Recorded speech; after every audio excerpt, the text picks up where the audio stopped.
Hello, good day naman po mga idol, mga kamigo. Ngayong araw, samahan niyo po ako, punta tayo ng Cebu.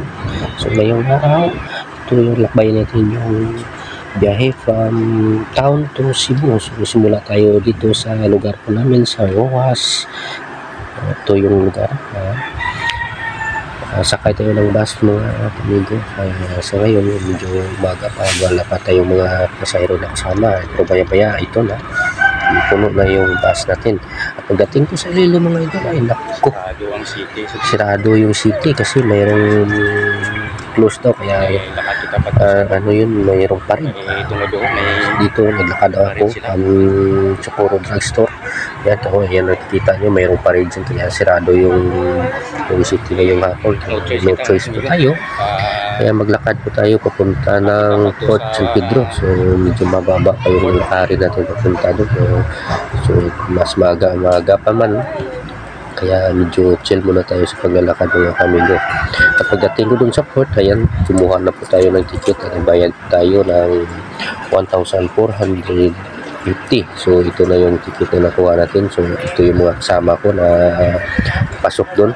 Punta rin sila ng Cebu, maging bakasyon siya, pero tayo maghanap tayo ng trabaho doon. So pagdating ko dito sa loob, ayan, dito tayo na yung transition mga amigo. Ayan, good tayo.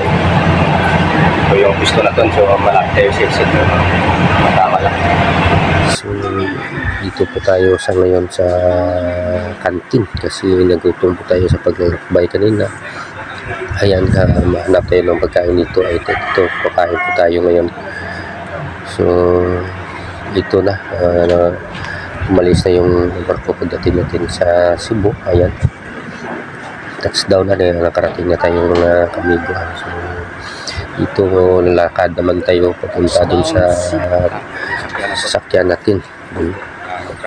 Kahit ayan yung transition, salamat sa barko na nakadating tayo ng safety dun. Shout out sa itong migo na driver ha, karon no. Hunaw niya kita dito sa itong nauganan.